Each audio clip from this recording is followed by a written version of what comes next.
Chapter 3.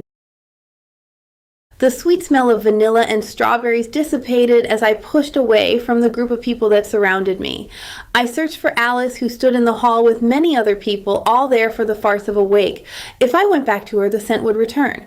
Everyone stared at me as they took seats in pews in the viewing room. After Vicky's death, I swore I'd never step foot inside this place again. My shoulders tightened. Baskets of flowers nearly obscured the casket. I gulped as my hands became fists. I marched toward my father's casket. The former president stood aside. The coast was clear. In death, would my father's face be peaceful? More human? My mind reeled on that one question. I wasn't sure I wanted to know the answer. Mitch Morgan would never pay for any crime he'd committed now. Death had freed him from the consequences, not that I should be surprised. My throat was parched. I turned back toward the hall to see Alice rubbing her arms and hugging her waist, which I'd realized was a nervous habit, in conversation with Jennifer. Alice wasn't happy, but then I wouldn't want to talk to Peter's girlfriend either. Perhaps I'd been too judgmental with Alice earlier. Of all Vicky's friends, only Alice had a smile which promised picnics and a home complete with a rug and fireplace. Right now, she was the only thing that beamed any light into this place. I walked ahead until I saw Mitch Morgan. The expression on my father's face as he lay in the casket read in my mind like, suckers. He'd assumed multiple presidents would be here and that his son would show up too. Once again, Mitch Morgan won, just as he always did. The rocks in my stomach churned. I leaned toward my father's corpse and whispered, I guess Vicky avenged her own death. I'm happy someone, even if it was yourself, brought you down. Souls might not go into the depths of fiery damnation, but if anyone deserved it, my father did. I stood up, seeing that I was alone. No one had heard. I swung around. My gaze met Alice's in the hallway. Her blue eyes held concern, but then she turned away. A life with someone like her would be so different from everything I'd known. She'd guessed I'd turned out to be a professional poker player. I tugged on my ear. Alice seemed genuine, a rare diamond amongst the dark coals. My hands curled into fists at my sides. The tension in my neck sent pains down my spine. I had to get away from these people, from this place, from my father. I took a step toward Alice to apologize, but Peter overshadowed her standing at the door of the hall. Now wasn't a good time to talk with him. I saw Peter's gaze shift to our father's casket. It must be his turn to say goodbye. I stepped aside. I'd talk to Peter about this charade later. There was absolutely no way I'd stay at the mansion or in that house listed under my name that my father bought me. Tonight I'd disappear to a hotel nearby. Tomorrow's funeral would be harder. I watched as Alice excused herself from Jennifer and walked into the ladies' room. When Jennifer wasn't smiling for an audience, her scowl seemed permanently embedded on her face. Memories and old opinions flooded my brain. I needed fresh air to breathe. I strode past Peter and into the hall. A few minutes later, I found Alice talking to the last president as she clutched the pendant of her necklace. At least Alice would have a story to share with her future children about meeting a former president. Most people I had met these past few years turned green and averted their eyes when I mentioned weekend stays at the White House. My neck tingled as I turned away to head to the door. At Vicky's funeral, Alice had been sad, though she found time to check on me. Before I left for the early evening, I'd talk to her one more time. Outside, the hot Florida sun beat down in the parking lot. I stepped into the crushing humidity, took a deep breath, and closed my eyes. Here, I could think. I took off my jacket, but stilled as leaves crunched in the distant woods. I narrowed my gaze. If someone wanted to hurt us, they'd hide there. It had to be the Secret Service keeping watch. My FBI badge weighed down my pants. Responsibility tore at me as I unbuttoned my suit jacket and took my gun from the slim side holster, revealing the badge clipped to the top of my slacks. That life seemed over now. Miami, despite all its problems, was home. I'd needed change. I'd think about this later. First, I'd go back in to talk to Peter, and then I'd find a good drink to calm me down. The hotel had a bar. With luck, I'd be there soon. Tequila! The hot, sticky sun made my palms moist. I put my gun in my back holster and untensed my fingers. I hadn't realized I was this wound up. I rolled my shoulders and tried to calm my thoughts. The FBI had no more place in my life. My father had once said I'd be a business failure. I fixed my tie and buttoned my suit coat to ensure my gun was hidden. It was time to prove him wrong. From outside in the middle of the parking lot, I looked into the lobby. A young man was speaking to Alice. A blush stained her cheeks as she smiled at him. Something ate at my gut as I headed back toward the funeral home. I stopped walking when my phone rang and I took it from my back pocket. Fire spread through my veins as I read my caller ID and saw my boss's name. "Hello?" Smith asked in sharp-clipped words. "Where are you?" This was another reason to change. My new boss was a complete jerk. I started walking again, the parking lot at my back. I'm at my father's wake. My hands itched and I noticed a dark smudge of residue from handling my gun on my thumb and fingers. I wiped it clean on the hem of my suit coat while my other hand held my phone to my ear as Smith said, "We need you back here now." Goosebumps grew on my arms. My gut told me to check everything and everyone out, but I let it go. I leaned against the funeral parlor door, intending to go back in as soon as I ended the call. I told Alice about the $1 million offer from my dad, which had been my reason to avoid business, and my foot tapped against the door. I'd realized then that my father would control me through money, just like he did Peter. Mitch Morgan expected nothing from me, which had always suited me fine. Now that Mitch was dead, perhaps I could prove that I understood accounting better than anyone expected. I transformed my millions into $1.5 billion from investing without truly caring if I lost it all. I never lost, though. The idea lightning rodded in my mind that I could now prove I fit my last name. My fingers itched to begin something new. I told you I was taking a 2-week break. I have enough earned leave. Bereavement is meant for those who actually cared about their family. Smith sounded spiteful. Alice, who I saw through the door was still talking to the same man, was the opposite. Years ago, she grieved with me over Vicky. The late afternoon heat on my back pushed me to go inside. I swallowed. Special Agent Smith was unnecessary. The man had been rude the moment he'd been assigned to the Georgia office. You have no idea what I'm feeling. Alice noticed me from behind the glass window. The guy she stood with stared back and forth between us. I recognized him from high school, but his name escaped me. Then my boss yelled, "Your brother will be knee-deep in whatever caused you to hate your dad." Peter might be. I didn't trust him, but he wasn't the one who killed Vicky. At worst, he'd covered up for our dad. Now wasn't the time. I broke the visual connection with Alice. Now, I don't know that, so how would you? It's obvious. My boss's words were the final straw. No, I wish it was.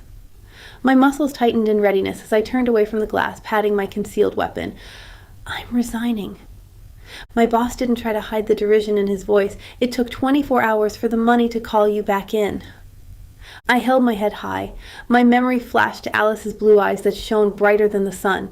Then my shoulders tightened. Whatever. I'm through with the FBI.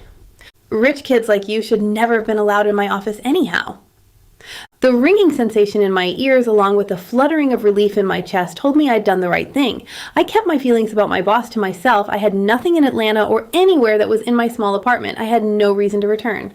I'll come in to drop things off when I'm done here. Don't bother, I'll send an agent. A weight lifted off my shoulders. I widened my stance. Great, makes my life easier. I ended the call.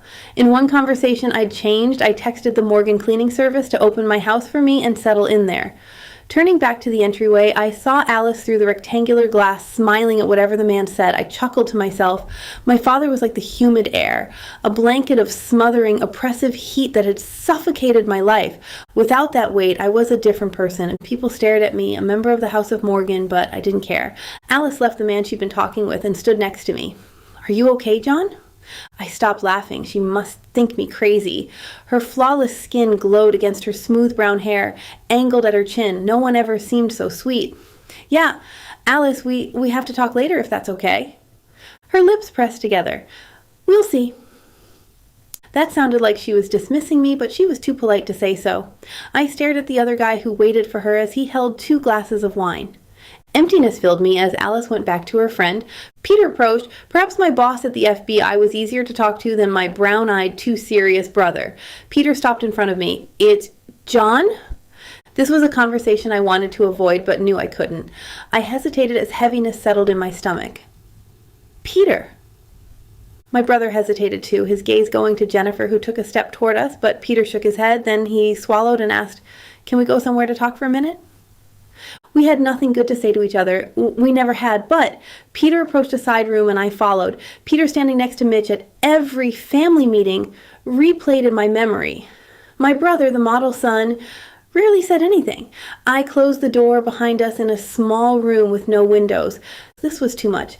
I ran my hand through my hair and sat in the chair across from my brother. Am I here for this event so we can play perfect family? No. Peter stared at me but said nothing else. I swallowed as my heart raced. Then why? Because Dad wanted me for this. I wanted you here. The will reading is in a few days.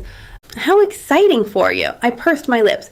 Everyone knew Peter would inherit the company. He'd get whatever second sons get and nothing else. I fiddled with the keys in my pocket as I wondered if I took a position in Dad's companies, then I might prove our father wrong about me.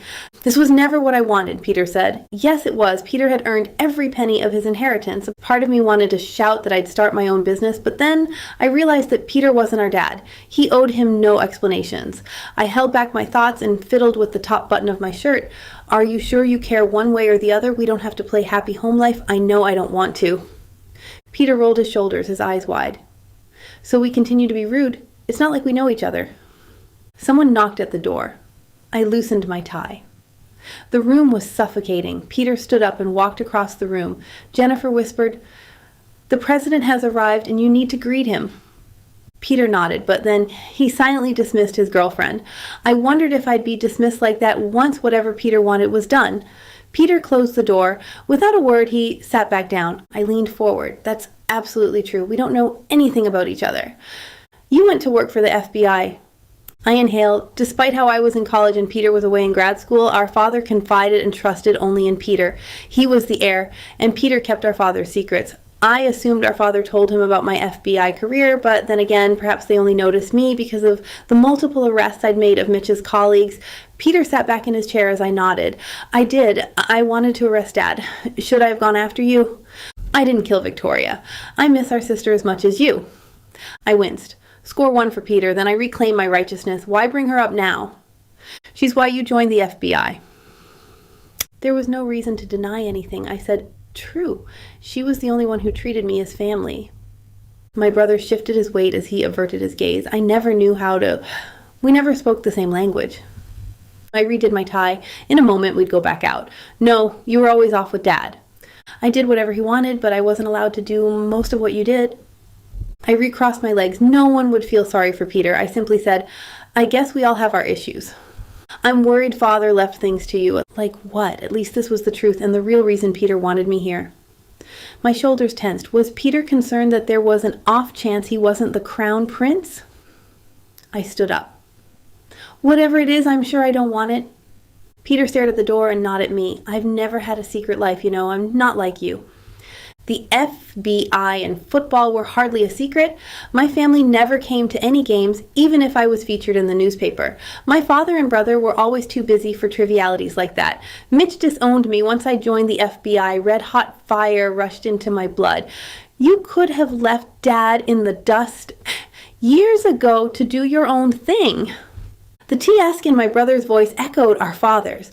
My lip curled as Peter said, while you were outside playing football, I was stuck inside making sure Dad's books were balanced. Perhaps there was another side to our story, but feeling sympathy for Peter? I crossed my arms. You could have come outside. No, I couldn't. If I didn't comply, he'd have gone after either you or Victoria, leaving none of us the option for fun. I froze. Peter had no right to talk about our sister as if he was protecting her. He hadn't cared what happened. You weren't some hero. Vicky's dead, just like our mom. I don't want to bring her up, Peter said. Mom didn't die. She walked out the door and never came home. I lifted my chin. Peter sounded like our father, and I'd not let my guard down. No, now was not the time. I refused to share my plans with Peter and argue with my brother about the past. I looked at my watch. In 20 minutes, whoever Peter hired to speak would start. Our father didn't have one person here who truly mourned for him. I glanced at the door. We should go. Why aren't you speaking? Why aren't you? Did you need me to answer that? Peter nodded. The funeral is tomorrow. That's where my strengths have to be. I am glad you're here. Number Peter was welcome to pretend to care, but if I spoke, I'd accuse our father of murder in front of the enormous crowd. I refused to be that spectacle. Our father didn't deserve that I humiliate myself on top of everything else. Absolutely not.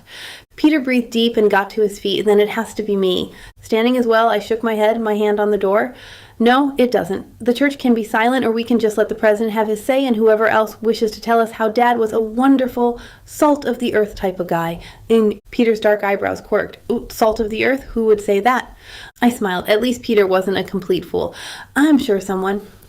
Peter lowered his face and kept his voice low. I'm tired of fighting, John. We never spoke, so we never fought.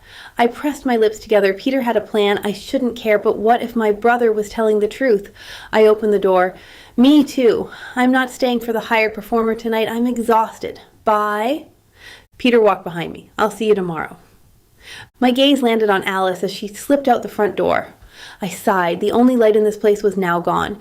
I stared at the room full of strangers as Peter walked away with his girlfriend on his arm. My hands clenched. I'd show up tomorrow. Whatever Peter thought our father might bequeath him left me with nothing but guesses.